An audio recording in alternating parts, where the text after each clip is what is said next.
दुनिया में एक बेटे का अपनी माँ से गहरा संबंध, दिल का संबंध, स्नेह का संबंध कब बनता है? सोचने की बात है। माँ भी अपने बेटे से बहुत मोहब्बत करने लगती है। कब? आप गौर करेंगे, वो जो बेटा है वो 9 महीने माँ के गर्भ में सारे कष्ट सहता है। और माँ भी उस बेटे की हलचल को 9 महीने तक बड़ी कष्ट से सहती रहती है। माँ जो भोजन करती है वही बच्चा भी गर्भ में बैठकर लेता रहता है। वहाँ बच्चा कोई अपनी मर्जी नहीं चलाएगा कि मुझे ये नहीं खाना, वो नहीं खाना है। शांति में बैठा रहता है और एक ही ख्याल में रहता है कि कब जल्दी से इस काल कोठरी से बाहर निकलूं, अंधेरी कोठरी से। वो तो अंधेरा रहता है ना पूरा। तो 9 महीने तक माँ भी कष्ट सहती है और 9 महीने तक बेटा भी कष्ट सहता है, एक दूसरे के लिए। माँ को भी सदा ये ख्याल रहता है कि मुझे पुत्र होने वाला है, मुझे संतान होने वाली है ना, मुझे कन्या रत्न की प्राप्ति होने वाली है। इन ख्यालों में रहती है माँ। दिन गिनती रहती है। बेटा भी अंदर में बैठकर, चाहे वो बेटा हो या बेटी, दिन गिनता रहता है। तब फिर जब 9 महीने पूरी तपस्या हो जाती है, उसके बाद दुनिया में आता है वो शरीर के साथ और माँ से चिपक जाता है और माँ माँ ही कहता है। उसके मुख से माँ माँ शब्द ही निकलता है। और कहाँ कहाँ ये भी शब्द निकलता है।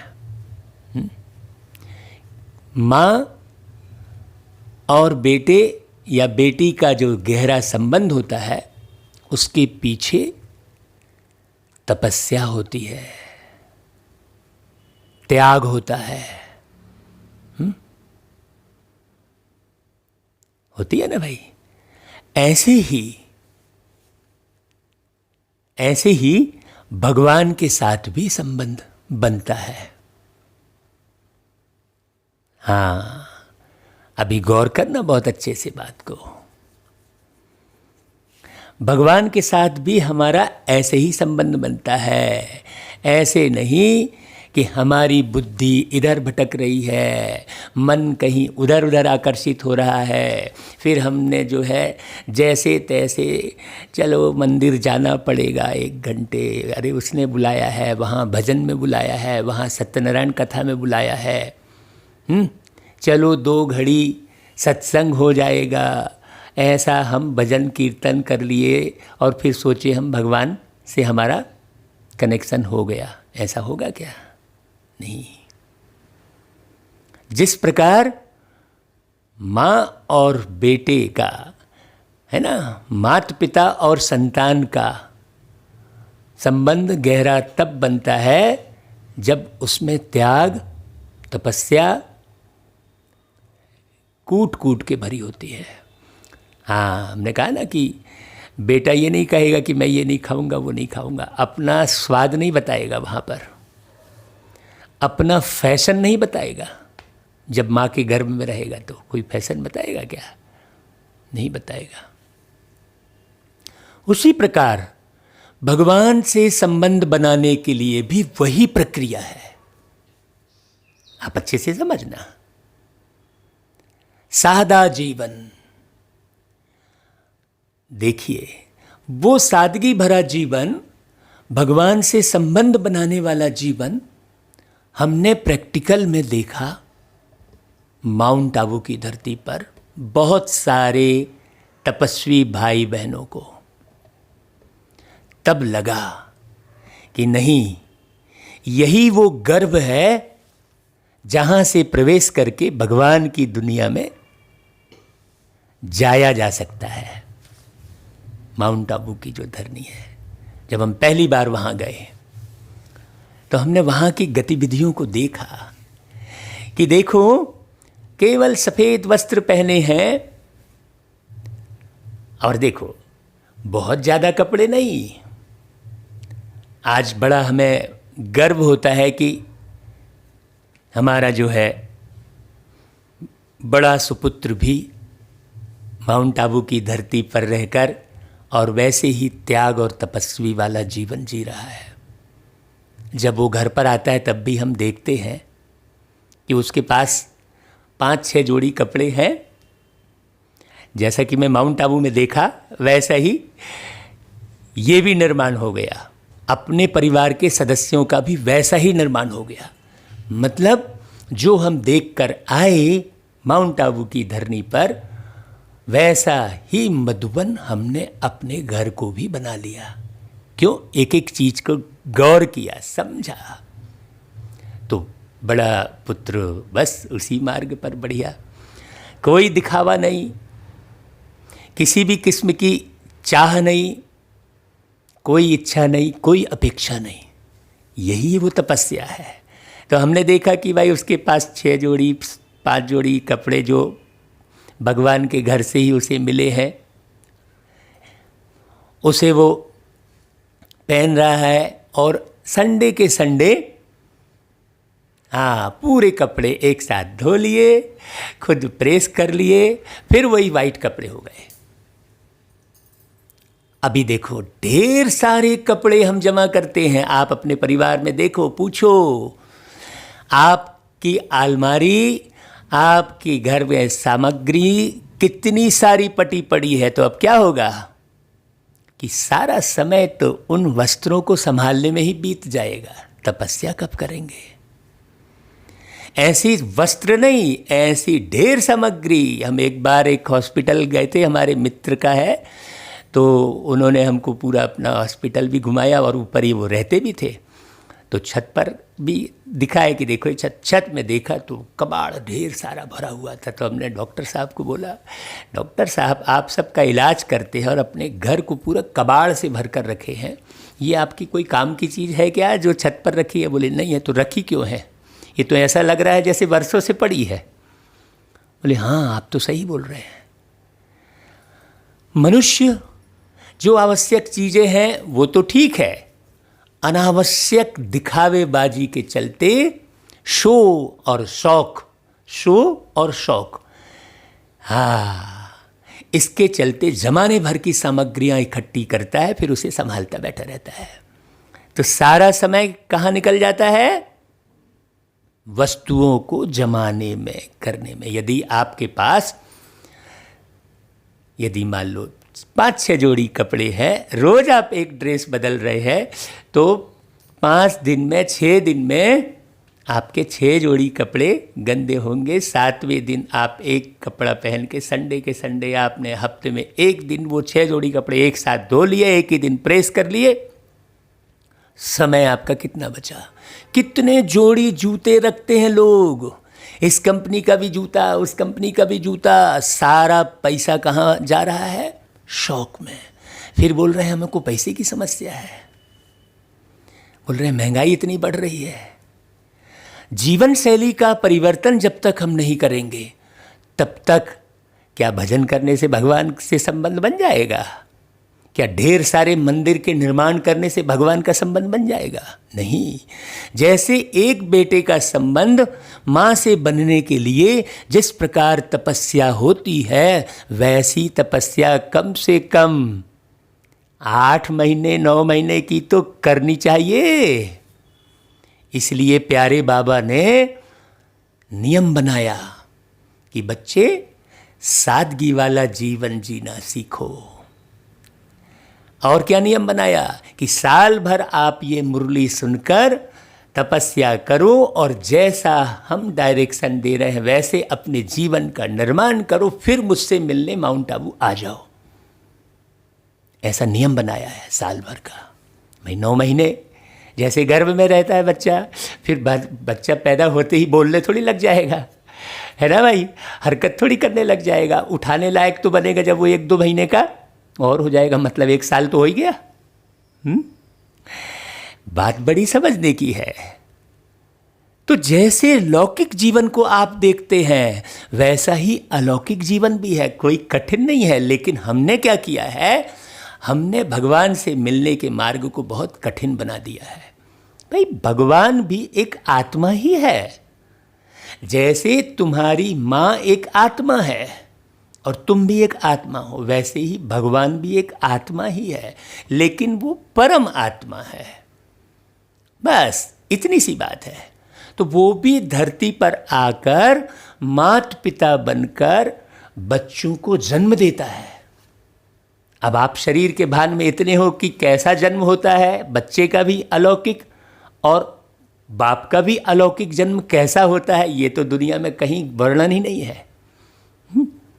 सब जगह तो वही जोड़े दिखाकर वही सिस्टम बता दिए, शरीर वाला सिस्टम। तो यहाँ भी आप सब भाई बहनों से, चाहे आप पुराने सुन रहे हो तो नयों को आप ये मुरली भेजकर उन्हें विशेष रिक्वेस्ट करके समझाइए कि भगवान से यदि वास्तव में आपका सच्चा प्यार है, मोहब्बत है भगवान से, तो बारीक बात समझनी होगी। वैसा त्याग, वैसी तपस्या, और कोई बहुत बड़ा त्याग नहीं है। आप अननेसेसरी जो है वस्तुओं में जो आपका समय जा रहा है, फिर तनाव उत्पन्न हो रहा है, अरे ये सामान फैला है, जमाते जमाते तो मेरा माथा ही खुट गया, ऐसा बोल रहे हो, लड़ाई झगड़े हो रहे हैं घर में, काहे के लिए? वो वस्तुओं के लिए। क्यों? आज सास और बहू में झगड़ा हो रहा है कि उस मैंने देखो ये जमा के नहीं रख रही है, वो बोले ऐसा नहीं कर रही। क्यों? सामग्री ढेर भरी पड़ी है। और यदि उसी जीवन को यदि सादगी में परिवर्तित कर दिया जाए, आवश्यकता जिस चीज़ की है बस उसे ही रखा जाए, तो पूरा घर सुख शांति से भरपूर हो जाएगा। और जैसा कि बाबा ने कहा कि एक कमरे में हॉस्पिटल कम यूनिवर्सिटी खोल दो, तो बहुत ज़्यादा विस्तार करने की भी आवश्यकता नहीं है कि ढेर कमरे चाहिए। आखिर आप चाहे कितना भी बड़ा बंगला बना लें, फिर उसको रिपेयरिंग करते बैठे रहो। आखिर कितना भी बड़ा आप बंगला बना लेते हो, लेकिन सोते तो 6x3 की खटिया में ही हो। विश्राम तो आपको उतने ही स्थान पर मिलता है, केवल दिखावे के लिए मेरा घर इतना बड़ा है और उसमें रहेंगे 2 लोग। भाई पहले जो राजमहल बना करते थे, बहुत बड़े बनते थे, तो उसमें रहते भी थे ढेर सारे लोग हैं। अभी तो भैया 4 लोग हैं और कमरे देखो तो 4 स्टोरी 5 स्टोरी। बड़ा बंगला दिखाने के लिए है, चलने के लिए 2 लोग हैं, लेकिन दिखाने के लिए बड़ी गाड़ी जिसमें 6 लोग 8 लोग बैठ सकते हैं, वो दिखाने के लिए बड़ी बड़ी गाड़ी। तो व्यक्ति का जीवन पूरा दिखावेबाजी में बीत रहा है। फिर एक तरफ कह रहा है राम राम रटो भैया, राम राम की कापी लिखो, फिर देखो भजन का भी दिखावा, भक्ति का भी दिखावा, उसको गीत गाया, देखो बहुत अच्छे अच्छे गीत। हाँ, भजन गायक आदरणीय हरिओम शरण जी ने बहुत अच्छे गीत संदेशप्रद भजन गाए हैं। करे दिखावा भक्ति का तू, बाहर ओढ़े चादरिया, भीतर से मन साफ किया ना, हाथ में पकड़े गागरिया। ऐसा कुछ है, आप सुन लीजिएगा। माने जो है कमंडल लेके चल रहे हैं, पूजा करने का ढोंग रच रहे हैं, लेकिन अंदर में भगवान के प्रति वो स्नेह, वो प्यार, वो समर्पण, वो त्याग, वो वैराग्य है ही नहीं, तो कहाँ से प्राप्ति होगी? तो मीठे भाइयों और बहनों, जब तक हम भगवान की वाणी को बहुत बारीकी से सुनेंगे नहीं, समझेंगे नहीं, तब तक भगवान से संबंध बनना इम्पॉसिबल है। भाई बेटे का माँ से संबंध भी कब बनता है? वो 9 महीने गर्भ से बाहर आता है तो कितने बरस लग जाते हैं। माँ कहती है बेटा बेटा, और बेटा भी उसे लगातार देखता है कि हाँ यही मेरी माँ है, धीरे धीरे पहचानता है। और माँ का भी संबंध धीरे धीरे बनता है। हैं? फिर माँ की बातें सुनता है बेटा, बोलता नहीं है उस समय, कुछ भी बोलता ही नहीं है वो तो। साल भर तक तो कुछ नहीं बोलता है। साल भर तक क्या करता है वो?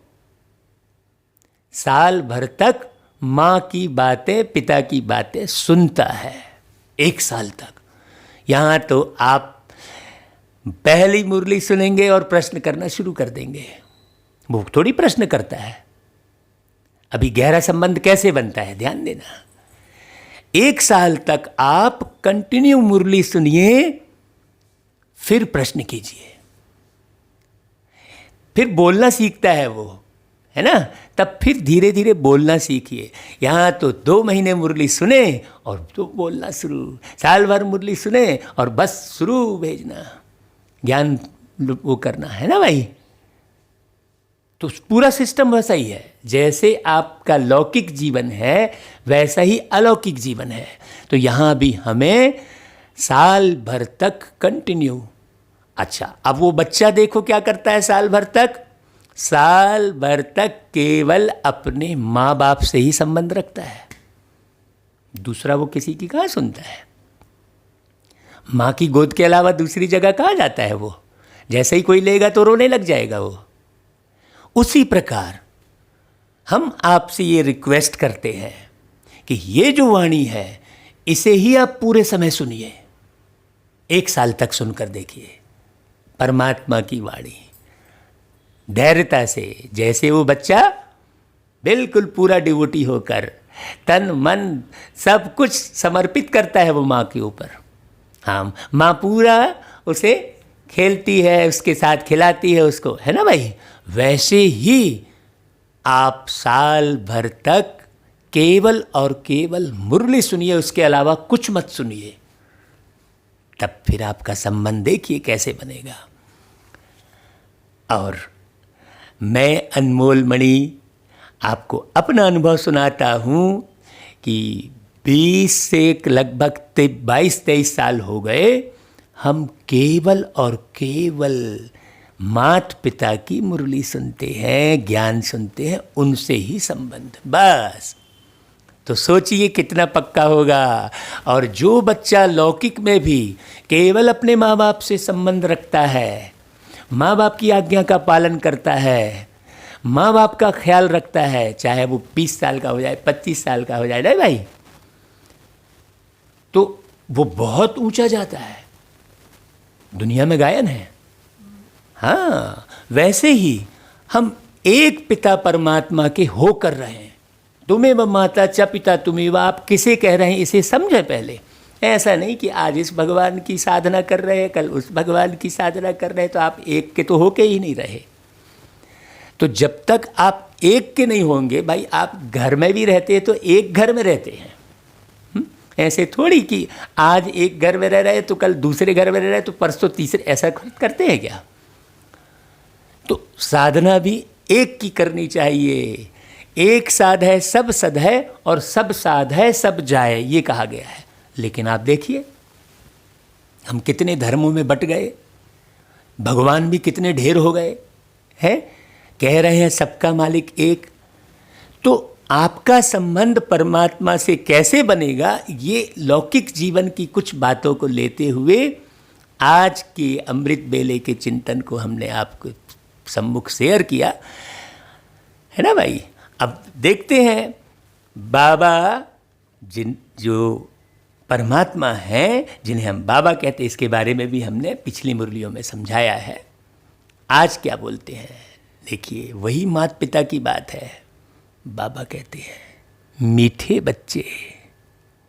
शिव बाबा और ब्रह्मा बाबा दोनों की मत मशहूर है। तुम्हें दोनों की मत पर चलकर अपना कल्याण करना है। तो उसके लिए कहा गया है कि सादा जीवन उच्च विचार, ऐसा कहा गया है। तो जीवन भी हमारा सादगी भरा होना चाहिए। इसलिए बाबा ने बीच बीच में मुरलियों में कहा है कि बच्चे ये देह के श्रृंगार में समय मत गवाओ, दुनिया भर की सामग्री बटोरने में समय मत गवाओ। ऐसा बीच बीच में मुरलियों में बाबा ने इशारे दिए हैं। तो यहाँ भी हमें दोनों की मत को देखना है। जैसे हमने आपको माउंट आबू में रहने वाले भाई बहनों के बारे में बताया, मतलब ब्रह्मा के बच्चे, है ना। तो ब्रह्मा बाबा के जीवन को भी हमें देखना है। बाबा कहते हैं नंबर 1 ट्रस्टी कौन है और कैसे। बहुत गौर से सुनना भाई। नंबर 1 ट्रस्टी तो शिव बाबा है ना भाई। उसमें बिल्कुल आसक्ति नहीं, बाबा के अंदर कोई आसक्ति नहीं। भक्ति मार्ग में भी तुम उनके अर्थ जो भी दान पुण्य आदि करते हो वह सब इंश्योर हो जाता है तुम्हारे लिए ही। बाबा थोड़ी कुछ लेते हैं, भगवान थोड़ी कुछ लेते हैं, जिसका फल तुम्हें दूसरे जन्म में मिल जाता है। अभी भी जो बाप के अर्थ अपना सब कुछ इंश्योर करते, उनका पूरा रिटर्न बाप देता है। क्योंकि बाबा कहते मैं खुद तो सुख भोगता नहीं हूँ, मैं तुम्हारा लेकर क्या करूँगा। बाबा तो अशरीरी है। हाँ, ऐसे ही लौकिक में भी माँ और बाप होते हैं। बेटे से कोई अपेक्षा थोड़ी रखते हैं, बेटे पर मरते मिटते हैं। हाँ, पूरा जीवन बच्चों पर ही न्यौछावर करते हैं। माँ को देखो आप, इसलिए माँ का बहुत गायन है। खुद बासी खा लेगी, बच्चे को नहीं खिलाएगी। हाँ, अनाज खत्म हो गया, बच्चे का पेट नहीं भरा, जब तक खिलाती रहेगी अपने लिए, बचे चाहे ना बचे। ऐसी है ना भाई। तो वो माता पिता से ऊपर भगवान फिर कैसा होगा, सोचने की बात है, सोचने की बात है ना भाई। जिसकी रचना इतनी सुंदर वो कितना सुंदर होगा, वो कितना सुंदर होगा। ओ, है ना भाई। आपने गीत सुना होगा, बहुत प्यारी सी बात है। मुझे तो बाबा की याद आते आते मेरे नैनों से बाबा की याद के प्रेम के अश्रु बह पड़ते हैं कि इतना मीठा बाबा, इतना प्यारा बाबा, और कितनी बारीक बातें बताकर हमारे जीवन को कितना सुखमय बना दिया बाबा ने। अब तो मुझे ये लगता है कि दुख भी कोई चीज़ होती है क्या, ऐसा लगता है। कोई अपना दुखड़ा सुनाता है या दुखी दिखता है तो मुझे लगता है ये दुखी कैसे है भाई। अब तो ऐसा जीवन हो गया। मने दुख, चिंता, अशांति क्या होती है, आत्मा उससे विरक्त होती चली जा रही है। बाबा की मुरली सुन सुनकर बाबा से संबंध गहरा और गहरा और गहरा होता चला जा रहा है। भाई रोज आप बातें करेंगे किसी से तो प्यार तो हो जाता है ना भाई। चाहे वो दोस्त हो, सहेली हो, प्रेमी हो, प्रेमिका हो, कोई हो, रिश्ता कोई भी हो। सर्व रिश्ते एक परमात्मा से कहते हैं, रिश्ता कोई भी हो। लेकिन जब रोज मिलते हैं और रोज बातें करते हैं तो मिलते मिलते प्यार कब हो जाता है पता ही नहीं लगता। हाँ, ऐसा ही प्यारे बाबा जो है, जो बातें करते हैं, हम तो अमृत बेले बाबा से बातें करते हैं। एक से एक बातें बाबा बताते हैं जो कहीं सुनने नहीं मिलती है, किसी क्लास में नहीं मिलती, कोई नहीं बता सकता वो बातें। बाबा तो ज्ञान का सागर है। मेरे मीठे भाइयों बहनों, हमारा एक ही लक्ष्य है, आपको परमात्मा बाप से मिलाना, उनका गहरे से गहरा परिचय देना। हाँ, 2 तारीख की मुरली में गीत गाया था ना कि दर पे आए हैं कसम लेके, तो वो गीत सुना, बाबा कहते ओम शांति। मीठे मीठे सिकिलदे बच्चों ने गीत सुना। बच्चे उनको कहा जाता है जो बाप के बनते हैं, है ना भाई। हाँ, बाप ने समझाया है, बच्चे यह है मरजीवा अंतिम जन्म है, जीते जी बाप का बनना है, यह तो बच्चे जानते हैं। श्रीमत गाई हुई है, श्रीमत भगवानुवाच कहा जाता है।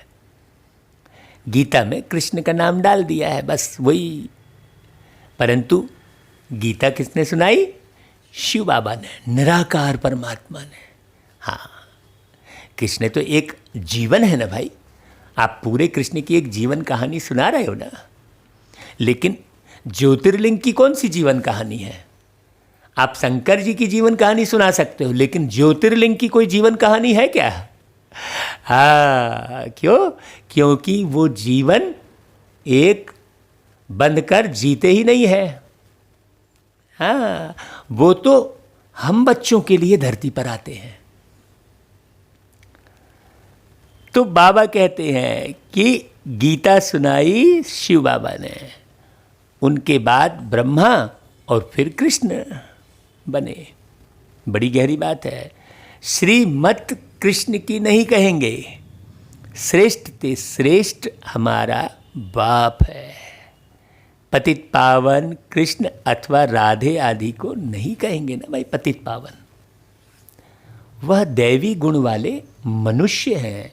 मनुष्य की आकृति दिखाई दे रही है ना भाई, जैसे 2 आँख, 2 हाथ, 2 पैर, मुख उनका है, वैसे ही तो आपका भी है। अलग कहाँ है, हैं भाई? फिर जैसे कृष्ण जी की तस्वीर बनाते वैसा ही कोई माने बन जाता है, मुकुट उकुट पहन के, वैसे ही तो कृष्ण थोड़ी बोलने लगते हैं उसको। बड़ी सोचने की बात है। तो मनुष्य को पतित पावन नहीं कहा जाता। सतयुग में ऐसे नहीं कहेंगे पतित पावन आओ।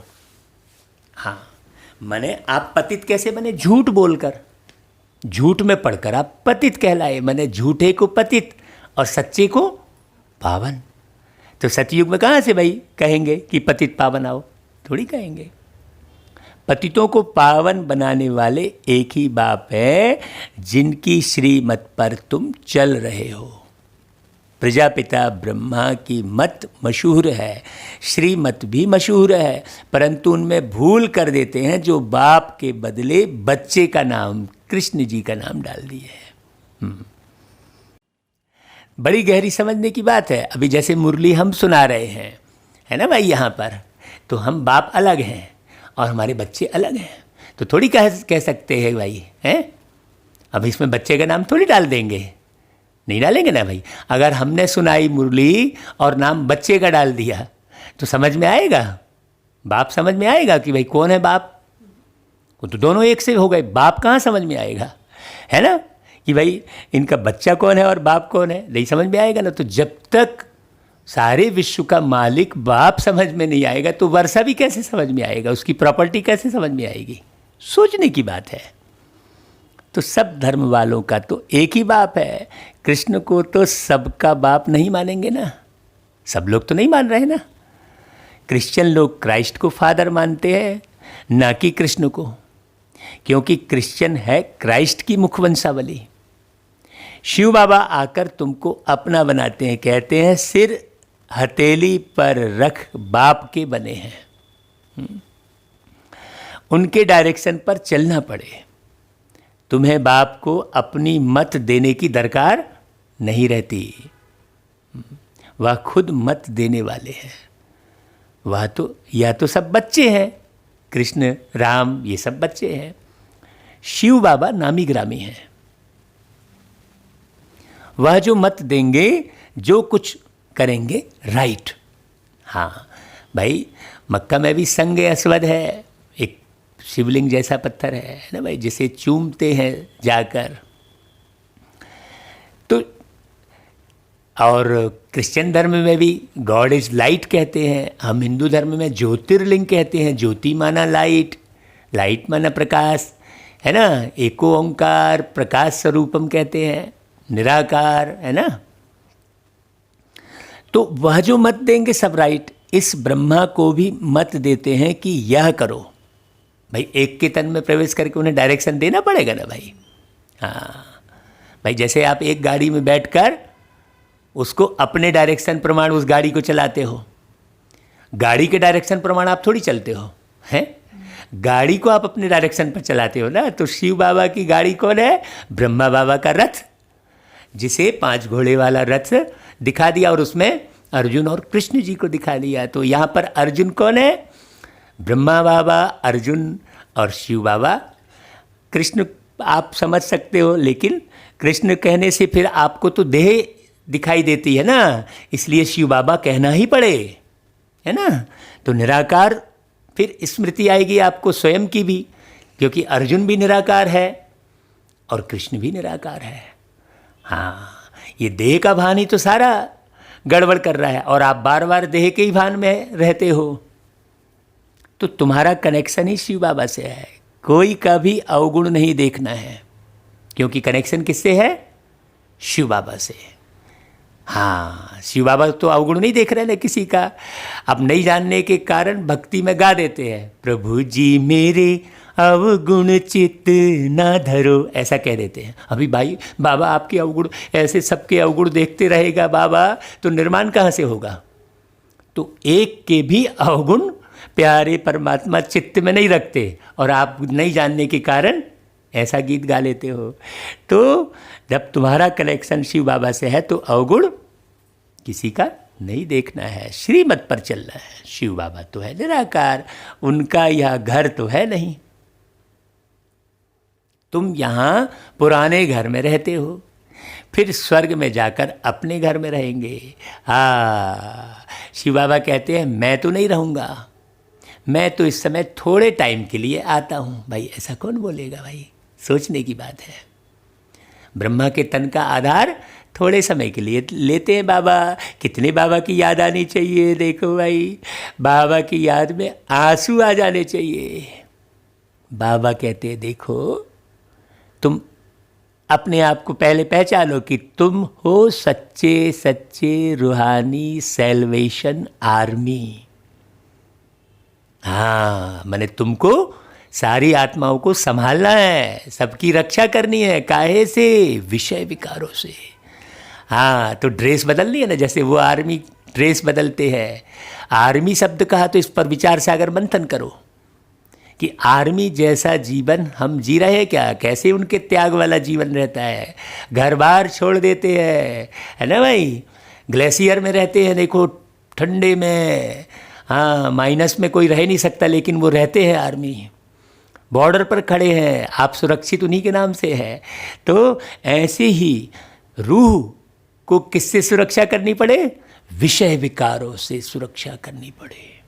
तो बाबा कहते हैं सुप्रीम रूह डायरेक्शन दे रहे हैं, हु बहु ड्रामा प्लान अनुसार कल्प पहले मुआफिक, मतलब आज पहली बार डायरेक्शन नहीं दे रहे हैं, कई बार डायरेक्शन दे चुके हैं।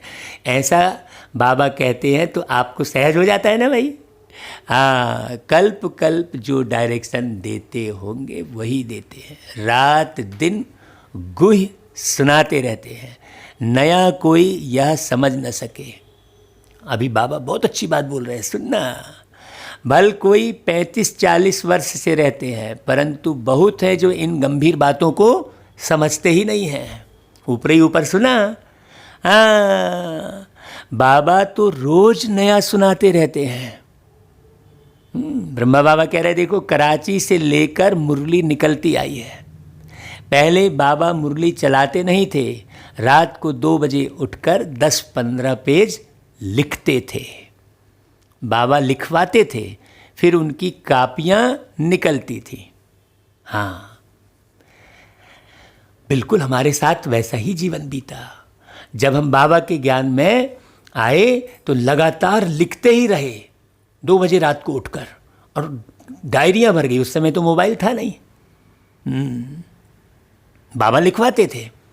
हम जब माउंट आबू जाते थे तो शांतिवन में लोटस भवन है, तपस्या धाम जिसे कहते हैं, वहाँ जाकर 2 बजे रात को डायरी पेन लेकर बैठ जाते थे। बाबा फिर जो बातें बताते थे वहीं बैठे बैठे लिखते रहते थे। एकांत होता था बिल्कुल, और बहुत सुंदर वातावरण होता था। आज वही कार्य हम घर पे कर रहे हैं। तो भक्ति मार्ग में तो शास्त्र आदि के कागज संभालते हैं, दिन प्रतिदिन बड़ी बड़ी किताबें बनाते हैं, कितनी बायोग्राफी बनाते जाते हैं, वह फिर पढ़कर रखते हैं। तुम तो मुरली पढ़कर फेंक देते हो, बाबा कह रहे हैं। सोचो कहाँ कौन से किनारे पड़ी रहती है। हम जब सेंटर जाया करते थे तो बहुत सारे भाइयों की मुरली की डायरी वहीं छूट जाया करती थी, देखते थे हम। तो हम बहन जी से कहा करते थे, देखो ये कौन से भाई की मुरली छूट गई। बाबा देखो, बाबा सब देख रहे हैं, तो मुरली में चला रहे हैं, देखो। तो जो बच्चा मुरली नोट किया और वहीं छोड़ दिया तो पुरुषार्थ कैसे करेगा वो भाई। तो बाबा कहते देखो वो लोग तो शास्त्र को संभालते हैं और तुम मुरली पढ़कर फेंक देते हो। नहीं तो यह वर्षंस रखने चाहिए हमेशा के लिए, परंतु नहीं, जानते हैं कि यह सब विनाश हो जाएंगे। तो कहाँ रखने हैं अब? बुद्धि में। चित्र आदि जो भी तुम बनाते हो थोड़े समय के लिए है, मतलब यहाँ पर किसी भी चीज़ का तुम्हें अभिमान ना हो। हाँ, बहुत समय तक तो हमारे वो डायरी में ही बुद्धि लगी रही कि अरे भैया वो डायरी कहाँ चली गई जिसमें लिखे थे। अब वो डायरी से भी बुद्धि हट गई। अरे सारा डायरी का तो बाबा ने कहाँ भर दिया? बुद्धि में भर दिया। अब विनाश हो जाए वो डायरी भी तो हमको कुछ नहीं करेगा, गुम जाए। नहीं तो डायरी गुम गई तो कितना परेशान, अरे मैंने इतनी मेहनत करके लिखा, वो डायरी तुमने कहाँ कर दी। वो घर वालों से भी लड़ाई शुरू हो जाएगी। अरे बुद्धि में भरने की बात है, लेकिन बुद्धि में भी कब भराएगा? जब डायरी में लिखेंगे, है ना भाई। लेकिन डायरी में लिखकर उस डायरी से ही हमारी बुद्धि चिपक गई, उससे हम प्रीत करने लग गए, तो फिर वो बुद्धि में नहीं बैठेगी। ये बड़ी गहरी बात है। वही बाबा कह रहे हैं कि गंभीर होकर कोई समझते हैं, नहीं तो 30-35 साल भी सुनते रहते हैं, लेकिन वो गंभीर होकर सुनते नहीं हैं। बाबा कहते हैं कि ना चित्र आदि कुछ भी नहीं रहते, फिर यह जो कुछ चल रहा है कल्प बाद भी होगा। शास्त्र आदि फिर द्वापर से शुरू होंगे, फिर शुरू होंगे भाई। वैसे ही ग्रंथ भी आगे तो हाथ से लिखा हुआ बहुत छोटा था, अब बड़ा बड़ा बनते चला जा रहा है। हाँ, पहले थोड़े श्लोक थे गीता में, आज तो बहुत सारे श्लोक भर दिए हैं और जोड़ते चले गए हैं। हाँ, दिन प्रतिदिन बड़ा बनाते जाएंगे। नहीं तो शिव बाबा की जीवन कहानी कितनी लिखनी चाहिए। अभी तुम बच्चे कहते हो परमपिता परमात्मा की जीवन कहानी हम जानते हैं, बाप बैठ समझाते हैं। मैं भक्ति मार्ग में क्या करता हूँ? भक्ति मार्ग में भी इंश्योरेंस करता हूँ। देखो ऐसी बातें कौन बोलेंगे भाई। सुनो, नशा चढ़ेगा। ईश्वर अर्थ मनुष्य दान पुण्य करते हैं ना, कहते हैं इसने दान पुण्य किया है ईश्वर अर्थ। देखो दान के साथ पुण्य शब्द जुड़ता है हमेशा, है ना भाई। और कहते हैं दे दान तो छूटे ग्रहण। बड़ी गहरी गहरी बात समझने की है। ईश्वर ने बड़े घर में जन्म दिया है। भक्ति मार्ग में धर्मात्मा बहुत होते हैं।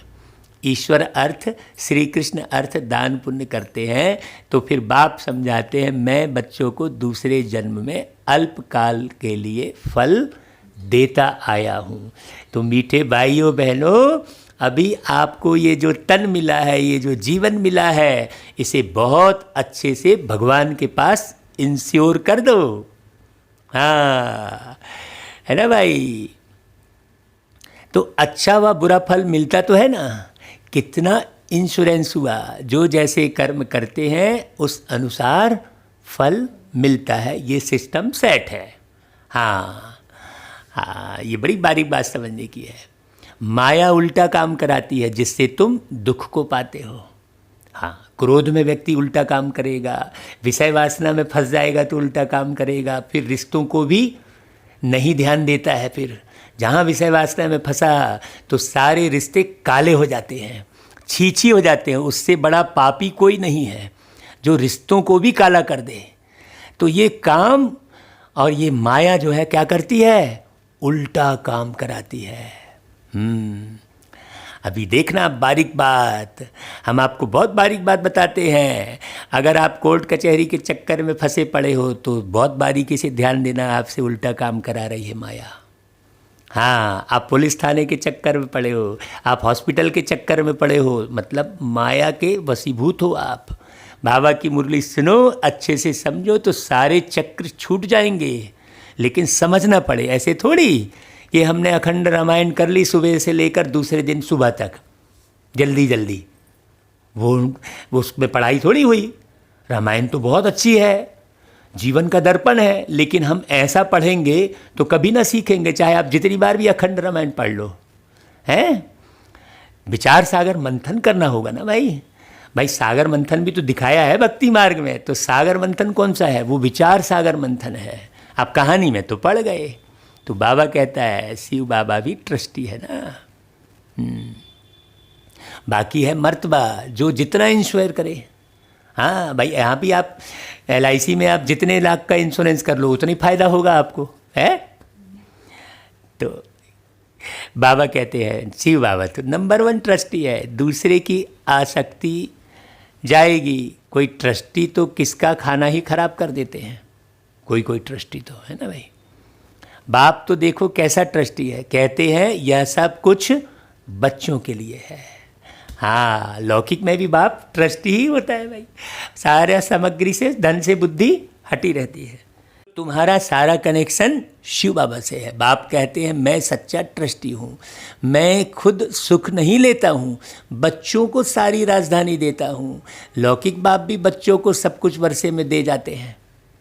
मैं तो स्वर्ग में कुछ भी लेता नहीं हूँ, तुमको ही सब देता हूँ। यहाँ भी कुछ नहीं ले रहे बाबा, तुम्हारे लिए ही है भाई। तो तुम्हारा कनेक्शन सारा शिव बाबा से है। यह बाबा कहते हैं मैंने भी फुल इंश्योर कर लिया है। हाँ, तन मन धन सब बाप की सर्विस में है। सिंधी में एक कहावत सुना रहे हैं ब्रह्मा बाबा, हाथ जिसका ऐसे, मतलब दाता रूप में, पहला पूर्व वह पहुँचेंगे, जिसका सदा देने वाला हाथ होगा। बाप को सब इंश्योर करना है। 2 मुट्ठी चावल दिए तो महल मिल गए। अभी देखो मकान बना है, कोई ने 1 रुपया भेजा, हमारी ईंट भी लग जाए। बाप ने लिखा तुमको तो सबसे अच्छे महल मिलेंगे क्योंकि तुम गरीब हो। मैं हूँ ही गरीब निवाज। गरीब का 1 रुपया तो साहूकार का 10,000। दोनों को एक ही मर्तबा मिल जाता है। साहूकार बहुत मुश्किल आते हैं। सबसे कन्याएं तो बिल्कुल फ्री है। हाँ, किसी से कनेक्शन नहीं है भाई उनका। नंबर 1 देखो मम्मा आई, उनके पास तो कुछ भी नहीं था, गरीब के घर की थी, फिर भी नंबर 1 चली गई बनकर, है ना भाई। इसने सब कुछ दिया, फिर भी पहले लक्ष्मी फिर नारायण। कितना वंडरफुल खेल है। तो कभी किसी बात में संशय नहीं होना चाहिए। बाप दादा कोई कम थोड़ी है, जरा भी संशय इसमें नहीं लाना चाहिए। बहुत मीठा भी बनना है, कदम कदम पर श्री मत लेनी है, नहीं तो माया बहुत नुकसान करा देती है। बच्चों को कितने डायरेक्शन देने पड़ते हैं। बाबा कहते हैं देखो पूरा समाचार लिखो, बाबा हर प्रकार की संभाल करेंगे। हाँ, कुछ भी मत छुपाओ, बाबा कहते हैं जो भी है सब पूरा पूरा एक्यूरेट बताओ। बाबा को बहुत ख्याल रहता है कहाँ यह बच्चा चढ़ जाए, पढ़ाई पर पूरा अटेंशन चाहिए। हाँ, तो ऐसे ख्याल हमको चलता है तो बीच बीच पे बहुत जगह फ़ोन करते हैं भाई क्या हुआ भाई। जो भी सुनते हैं मुरली, जो जुड़ते हैं उनको विशेष फ़ोन करते हैं।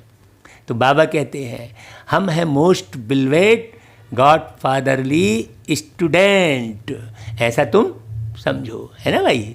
भगवानुवाच भी लिखा हुआ है, परंतु कृष्ण का नाम डाल दिया है। कृष्ण भी सभी मनुष्यों से ऊंचते ऊंच ठहरा ना भाई, मनुष्य से तो ऊंच है, फर्स्ट प्रिंस है। कृष्ण का नाम देते हैं, नारायण का क्यों नहीं? क्योंकि कृष्ण है बालक। छोटेपन से बालक सतो प्रधान होता है, फिर बचपन से युवा, फिर वृद्ध अवस्था आती है ना भाई। बच्चों की ही महिमा करते हैं क्योंकि पवित्र है ना। वो गीत है ना भाई, बच्चे मन के सच्चे, सारी जग के आँख के तारे, ये जो नन्हे फूल हैं वो भगवान को लगते प्यारे, बच्चे मन के सच्चे, ऐसा कहते हैं ना भाई। तो कृष्ण छोटे बालक है तो उनका नाम डाल दिया है। तो बालक ब्रह्मज्ञानी समान कहते हैं, बच्चे से कोई पाप नहीं होता है। तो कृष्ण भी छोटा बच्चा होने के कारण उनका बर्थडे मनाते हैं, नारायण का कोई बर्थडे नहीं मनाते हैं। फिर भी कृष्ण को द्वापर में दिखा दिया है, यह सब बाप बैठ समझाते हैं। भाई गलती कहाँ हुई है, भाई समय भी सही समझाना पड़े ना। अब आपका जिस तारीख को जन्म हुआ है वही तारीख बतानी पड़े ना, तब तो एक्यूरेट आयु मालूम पड़ेगी।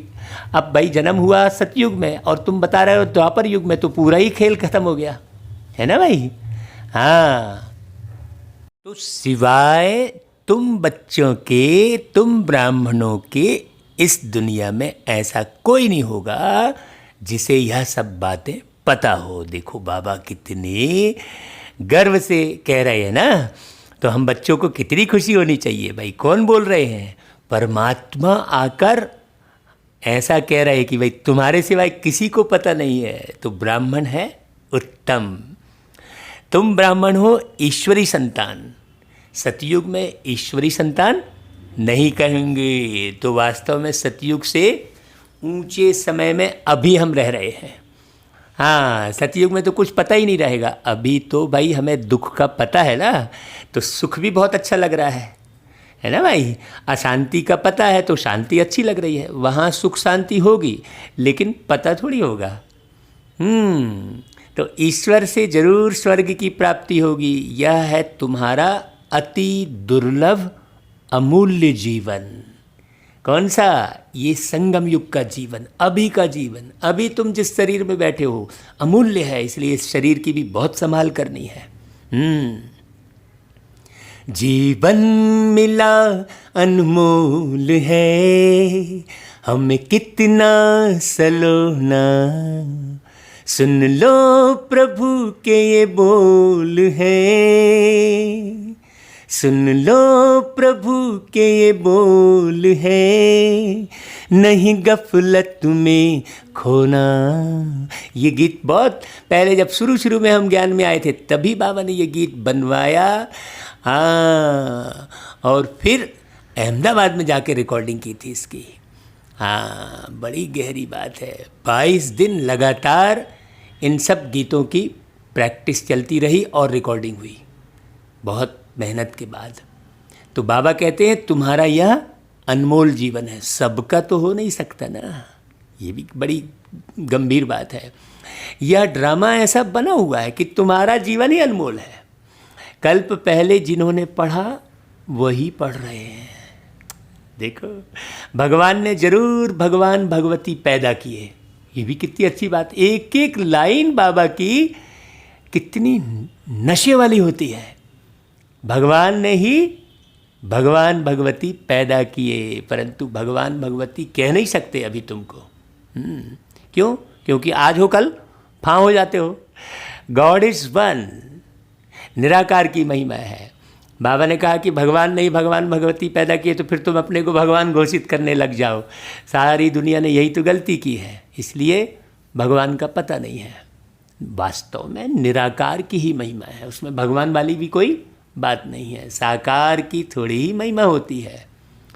इन लक्ष्मी नारायण को निराकार ने ऐसा बनाया, साकार की महिमा हो ही नहीं सकती। आज साकार में बच्चा है, कल किशोर हुआ, फिर युवा हुआ, फिर बूढ़ा हुआ, बाबा ने ऊपर बोला ना, तो कैसे महिमा होगी? कब कब महिमा करेंगे, गया। और निराकार तो सदा ही निराकार है ना, है बात समझने की बड़ी गहरी। तो अब तो संगम की बात है, शिव बाबा आते हैं तब खेल पूरा होता है, फिर कृष्ण का जन्म होता है तो फिर शुरू होता है खेल, और शिव बाबा आकर खेल समाप्त करते हैं। कृष्ण जी से खेल शुरू होता है, इसलिए देखो कृष्ण जी को खेल पाल करते दिखाया है, इधर घूमते उधर घूमते गेंद खेलते दिखाया है ना भाई। तो कृष्ण जी से एक गेंद खेलते दिखाए हैं, तो ये गेंद क्या है? ये पूरी पृथ्वी एक गेंद है ना। हाँ, तो इस पूरी पृथ्वी का खेल कृष्ण जी से शुरू होता है, और फुल स्टॉप बिंदु बाबा, तो बिंदु बाबा से एंड हो गया। सोचने की बात है। तो देखो कितनी प्यारी बात बाबा कह रहे हैं, ये सब समझने की बात है। तो फिर कृष्ण का जन्म होता है। मनुष्य तो बेचारे मूंझ गए हैं, तब तो बाप आकर समझाते हैं, तुम भी मनुष्य थे ना, तुम मूंझे हुए थे ना भाई, अभी बाबा का सुन के तो खुश हो रहे हो। तो बाबा कहते हैं परम पिता परमात्मा ब्रह्मा द्वारा सब शास्त्रों का सार बताते हैं, हमें उस सार को समझना है। सार को समझकर ही सुंदर संसार का निर्माण किया जा सकता है। भाई आज कोई भी चीज़ का आविष्कार होता है, कोई भी बीमारी को समाप्त करने के लिए दवाई होती है तो सार ही तो होती है वो, है कोई ढेर सारा भोजन जैसी दवाई थोड़ी करते हैं। और इतना सारा भोजन खाते हैं तो शरीर में सार ही तो लगता है, बाकी तो सब वेस्ट चला जाता है। तो हमेशा सार ही काम आएगा, ग्रंथ और शास्त्र का विस्तार काम नहीं आएगा। वे देख लो, स्पष्ट समझ लो भाई। तो इसलिए बाबा ने क्या कहा, सारे शास्त्रों का मैं सार आकर बताता हूँ। सार से ही बीमारी खत्म होती है, चाहे वो आत्मा की हो या शरीर की। हाँ, दवाई भी क्या है, सार है ना। एक छोटी सी गोली आपको कैसे नींद ले आती है, तो फिर बड़ी समझने की बात है।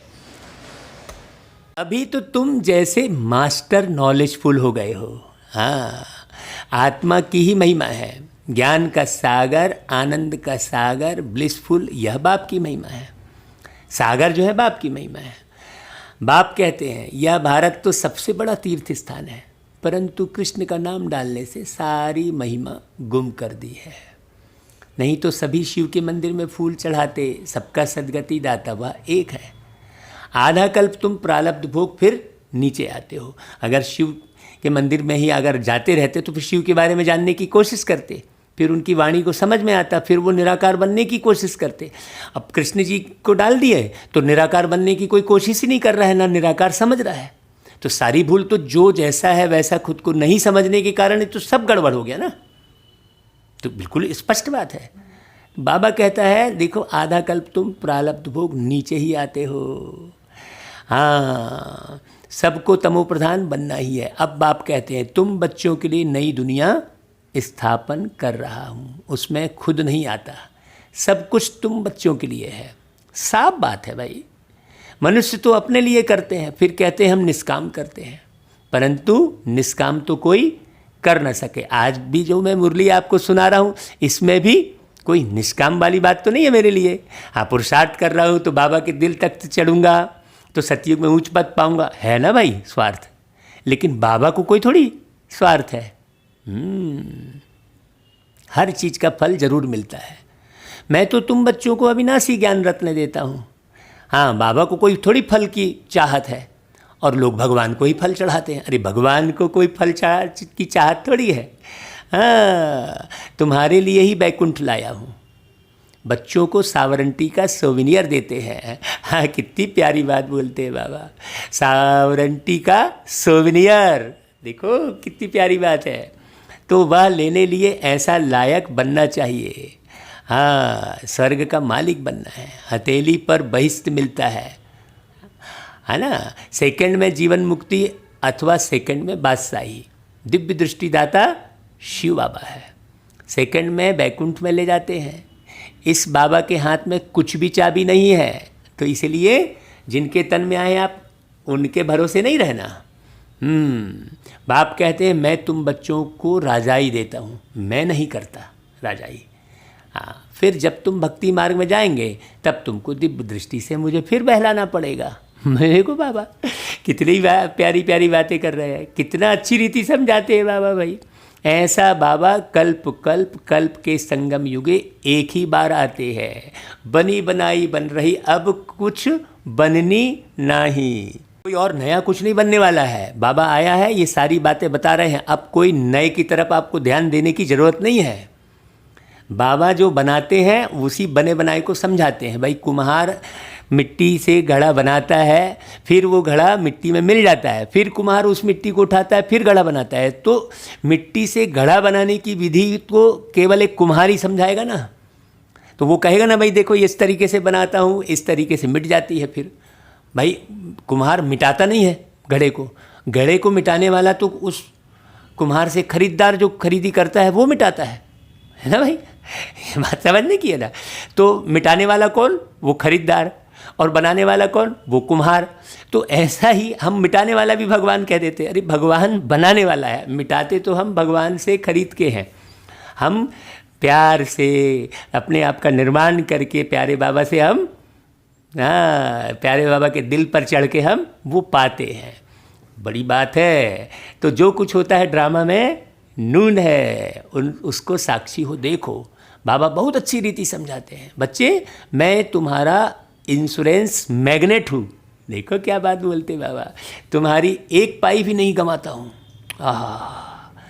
ऐसा कोई नहीं करेगा ना।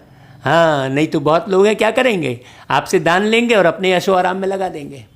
हाँ, खुद एसी कार में घूम रहे हैं, एयर कंडीशन वाली टिकट कटा रहे हैं, तो एरोप्लेन में घूम रहे हैं तुम्हारे पैसों से। तो बाबा ऐसा नहीं करता। बाबा क्या बोल रहा है, मैं तुम्हारा एक एक पाई भी नहीं गंवाता हूँ, क्योंकि बाबा को तो कहीं घूमना ही नहीं है। बाबा तो अशरीरी है ना भाई। कौड़ी से तुमको हीरे तुल्य बनाता हूँ। इसलिए अब अपना जो धन अगर आपको सफल करना है तो इसी ईश्वरी कार्य में आप कर लो भाई। इसके अलावा और कहीं कोई रास्ता ही नहीं है। तब तुम्हारी बनी बनाई बन जाएगी, फिर जो बनी बनाई है फिर से बनेगी भाई। हाँ, यह सब शिव बाबा करते हैं। इनके द्वारा करन करावन हार हैं। निराकार निरहंकारी वह है। गॉड फादर कैसे बैठ पढ़ाते हैं, है ना, ये हम समझ पा रहे हैं अभी। ऐसे नहीं कहते चरणों में पढ़ो। बाप तो ओबीडियंट सर्वेंट है, अपने चरणों में भाई क्यों। देखो कितनी प्यारी बात बाबा कह रहे हैं, भाई चरणों में क्यों झुकाएंगे। देखो बाबा तो कहते हैं मालिकम सलाम कहते हैं। देखो क्या बाबा है भाई, वाह बाबा। बाप कहते हैं जिनको मालिक बनाया वह सुख भोग भोग कर अभी दुखी हुए हैं। देखो है बाबा कैसे बोल रहे हैं, जिनको मैंने मालिक बनाया वही अब सुख भोग भोग कर अब दुखी हुए हैं। सुख भी बहुत मिलता है, इतना सुख कोई धर्म को नहीं मिलता। ऐसे नहीं कह सकते कि भारतवासियों को क्यों, औरों ने क्या किया। अरे इतने ढेर मनुष्य हैं, सब तो नहीं आ सकते ना। यह ड्रामा बना हुआ है। भारत में ही आदि सनातन देवी देवता धर्म था। भगवान ने आकर सहज राजयोग सिखाया था। बाप कहते हैं मैं फिर से आया हूँ। तुम भी जानते हो 84 जन्मों का पाठ बजाया, अब फिर से हम घर जाते हैं। हाँ, हो गई है शाम, चलो लौट चले घर।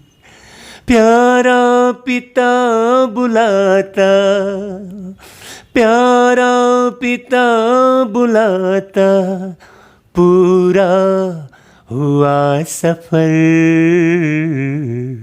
हो गई है शाम, चलो लौट चले घर। तो यह बहुत पुराना चोला हो गया है। जैसे सर्प खाल छोड़ देता है ना भाई, सन्यासी लोग फिर कहते हैं आत्मा सो परमात्मा में लीन हो जाती है। अरे ऐसी अवस्था में रहते रहते फिर शरीर छोड़ देते हैं, परंतु ब्रह्म में लीन तो कोई होता नहीं है। देखो बाबा एक एक बात को स्पष्ट कर रहे हैं। भाई तुम एक भी बात गलत करोगे तो वो पूरा ही गलत हो गया ना। हाँ, उनमें भी कोई कोई बहुत तीखे होते हैं। उन साधु सन्यासियों में शांति में बैठकर शरीर छोड़ चले जाते हैं तो उनका वायुमंडल में 2-3 दिन तक सन्नाटा हो जाता है। जो तुम जानते हो कि यह पुराना शरीर छोड़ बाबा के पास जाते हैं। ब्रह्म तो बाबा नहीं ना भाई, यह उन विचारों का भ्रम है। अच्छा भाई, बाबा फिर बहुत बहुत सबको याद प्यार देते हैं, गुड मॉर्निंग करते हैं, नमस्ते करते हैं। और हम बच्चे भी प्यारे बाप दादा को याद प्यार देते हैं, गुड मॉर्निंग करते हैं। अच्छा भाई, फिर सार इस ड्रामा की हर सीन साक्षी होकर देखना है, माना घबराना नहीं है। अरे ये क्या हो रहा है फलाना, अरे साक्षी होकर देखो चुपचाप। ये तो हम सब जान रहे हैं ना, बाबा ने पहले ही बता दिया है। क्योंकि बनी बनाई बन रही है, कोई बिगड़ नहीं रही है। तूफान आ रहा है तो बिगड़ नहीं रहा है, महामारी आ रही है तो बिगड़ नहीं रहा है, बनी बनाई बन रही है। बाबा कह रहा है, स्पष्ट है ना भाई। हाँ, तो आप महामारी में घबरा गए तो तूफान में घबराएंगे क्यों भाई, हमको मालूम है। कि ये जो खुदाई हो रही है ये ब्रिज बनने के लिए हो रही है। हाँ, जिसको मालूम रहेगा कि भाई ये जो खुदाई हो रही है ये बहुत बड़ी, बहुत शानदार आलीशान महल बनने के लिए खुदाई हो रही है ना भाई। हाँ, तो कभी भी हम हमेशा खुदाई खिदमतगार में रहेंगे, हैं, खुदाई खिदमतगार होंगे तो किसी भी खुदाई से डरेंगे नहीं।